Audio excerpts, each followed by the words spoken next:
City's on a losing streak, and it's getting ugly. What's behind this slump? Kelly, thank you. Into March, into the critical weeks, and once more the two tribes of Manchester, each into the face of the other. Join me as we explore the issues, and don't forget to hit that subscribe button. For years, it seemed unthinkable that Pep Guardiola would ever experience the word crisis in his managerial career, but this season at Manchester City, that's precisely what's unfolding. After a shocking 4-0 Premier League defeat to Tottenham Hotspur at the Etihad Stadium, City found themselves on a 5-game losing streak across all competitions, a first in Guardiola's career. Pep, known for setting records with City, including an unprecedented 4 consecutive Premier League titles, now faces a historic low. This slump marks City's longest losing streak since 2006, when Stuart Pearce's side lost 6 straight games, finishing 15th in the league that season. To put this into perspective, the last reigning top-flight champions to endure a similar run were Chelsea in 1956. The Blues lost 5 in a row across all competitions and ended the season in 16th place in the old First Division. After the international break, Manchester City face a daunting schedule with little time to regroup. First up is a Champions League clash against Feyenoord, who have lost just once in the Eredivisie this season. Following that, City face Premier League leaders Liverpool in a match that could see them fall 11 points behind the league leader. So where did it go wrong? Injuries have no doubt played a big role in City's struggles, particularly the absence of Rodri, who was recently crowned the best player in the world by France Football, winning the Ballon d'Or. While City have missed other key players like Kevin De Bruyne, Ruben Dias, Jeremy Doku, Jack Grealish and Nathan Ake at various points this season, Rodri's absence has been the most damaging. City lost the midfielder in the 2-2 game to Arsenal. Rodri isn't just vital, he's irreplaceable. City lack another player with his defensive qualities, and their midfield has often looked slow and fragile without him. Spurs' third goal in their 4-0 thrashing of City was a perfect example.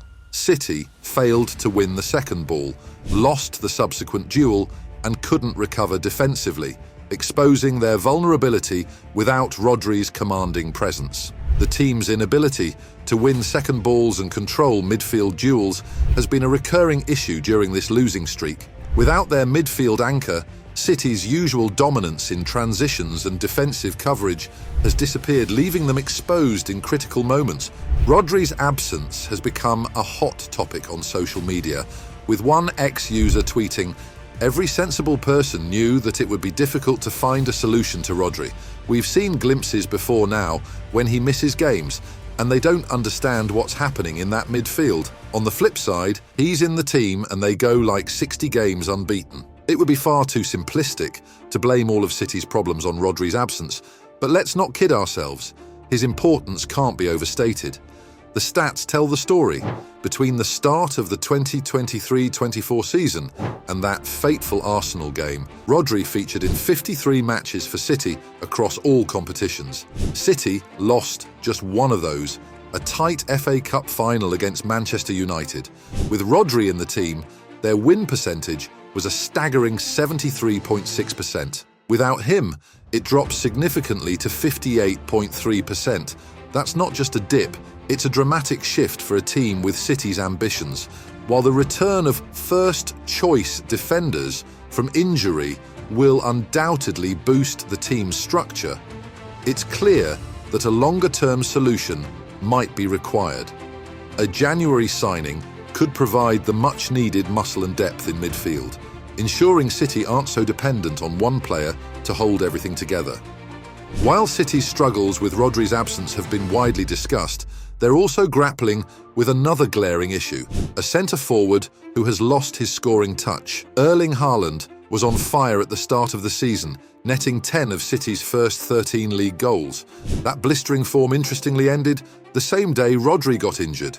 What's also gone under the radar with Haaland's incredible start is how few other players in a City shirt were contributing to the scoresheet. Now, the situation has worsened. Haaland isn't scoring, and City are left searching for consistent goal threats elsewhere.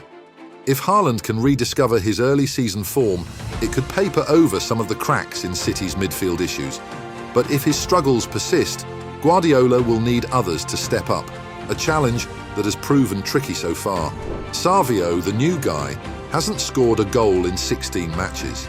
İlkay Gündoğan, who was so often a clutch goal scorer for City, has been a shadow of himself since he returned from Barcelona, as one social media user put it. Tell you what, Deco letting Gündoğan go seems more and more like a masterstroke with each passing day. Dude is completely cooked. When İlkay Gündoğan returned to Manchester City after a brief stint with Barcelona, it felt like the ultimate homecoming. A free transfer for a 5-time Premier League champion and treble-winning captain seemed like a masterstroke.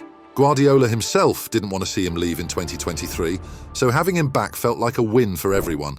But reality has been less kind. The Gündoğan of 2024 doesn't quite resemble the world-class midfielder he once was in City's midfield. Instead of dictating play, he struggled to keep up with the pace of high-energy Premier League games. Against Tottenham, it was glaring. Overwhelmed by Spurs' midfield press, Gündoğan spent much of the game chasing shadows. His struggles were painfully evident in the opening goal, where James Maddison easily evaded him to set the tone for the match. Now, aside Gündoğan, Manchester City wingers aren't firing across all cylinders either, one of them being last season PFA Player of the Season. Phil Foden's journey this season has been a mixed bag. After being named Player of the Year by his fellow professionals last season, expectations were sky high. But a challenging European Championship, where he performed decently but failed to deliver clutch moments like some of his teammates, followed by missing the start of the season due to injuries, has made it tough for him to regain top form. Guardiola has been clear. Foden thrives when he's in the right frame of mind. And while he's been one of City's better performers since his return, it's evident that he hasn't reached the decisive levels of last season. With City struggling to find goals in key moments, this drop-off has been felt even more. The Foden we saw last year was a player who could decide games almost single-handedly, contributing vital goals and assists in crunch moments. Right now, he's good, but not quite the game-changer City desperately needs. If he can find that spark again, it could go a long way in helping City turn their season around. The lack of goals from multiple sources is a significant concern for Guardiola. City's dominance has always relied on spreading the attacking burden, and without that, their cutting edge is dulled. Can Guardiola reignite Haaland's form and inspire his supporting cast to contribute more consistently? Let us know your thoughts. Should City tweak their approach to unlock Haaland again, or is it time for others to carry the load? Another under-discussed factor in Manchester City's recent struggles is the aging core of their squad and a lack of adequate squad replenishment. City may now be paying the price for offloading forward Julian Alvarez to Atletico Madrid in the summer without securing a proper replacement. Their only significant additions were winger Savinho from partner club Girona and İlkay Gündoğan, who returned to the club in a player-coach role. There's also the thing where several key players in Guardiola's system are also entering the twilight of their careers. Kevin De Bruyne is 33, Kyle Walker is 34, Bernardo Silva and Mateo Kovacic are 30, and goalkeeper Ederson is 31. These guys are no doubt the spine of the team. This situation is quite similar to Manchester United's decline after Sir Alex Ferguson's retirement in 2013. United's failure to plan replacements for aging stars like Patrice Evra, Rio Ferdinand, Nemanja Vidic, Michael Carrick and Paul Scholes led to instability and years of underperformance.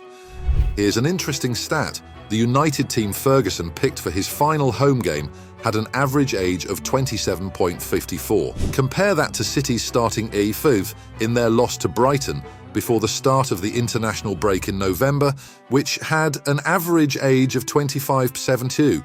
But don't let that fool you. The figure is skewed by two 19-year-olds, Rico Lewis and Jamai Simpson-Pusey. Without them, City's core is showing its age, and it's starting to show on the pitch. So there you have it. City's struggles laid bare key injuries to players, an aging core, and out-of-form stars with no real reinforcements in sight. The cracks are widening. Can Pep find a way to turn it around, or is City's dominance finally slipping? Drop your thoughts below and click the next video for more Premier League content.